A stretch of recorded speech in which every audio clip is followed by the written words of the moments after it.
That was how I found myself in the RCCG Redemption Camp in Lagos, Nigeria. So I got in through the old auditorium gate. They have 3 gates and I got into the first gate, which is Kapasi. There I saw a free bus going to the old auditorium and I hopped in. It was so funny. They were just shouting free bus, free bus. So I entered the free bus and I started the journey. Here I was taken to the back and I was just laughing because of the too much load and too much people just wanting God's presence. It was awesome and a new experience. So we started going through the old auditorium and all I can say is that this place is massive.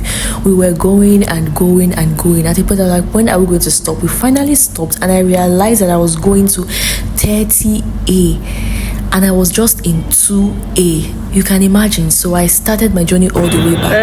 That's GP tank. So it's far. That's and then this one. So you can go there and pay. You bath. Then you come back on the and sit down. Okay, no wonder they are here. This one is free. Yeah, this one.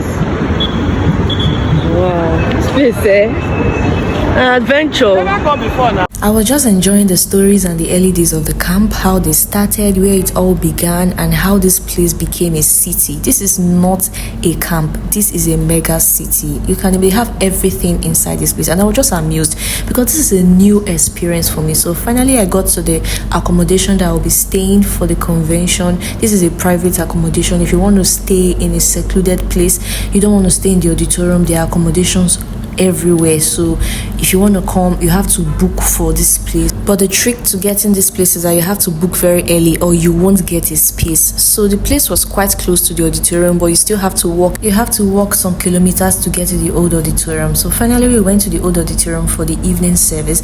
This was the conference just starting and I decided to go see what it's all about. So they just started, everywhere was warming up and it was so beautiful. In this place, the atmosphere was electric. Prayers, testimonies and worship. You could literally feel hope in the air. This was not just an event. This was a spiritual recharge. Your faith gets lifted and your perspective changes. So finally we were done with the section of the day and we decided to go back to the hostel to go and lay our heads. We've tried for the day because you're going to be walking. One thing about this place, you're gonna walk and you're gonna walk with your legs, all right? So prep yourself for that. So the next day we proceeded to the old auditorium again. There the children were having like a welcome practice. We're practicing their welcome stuff for the beginning of the program. Then I headed back to Lagos because I have work to do. I'll be back with my next video. Bye.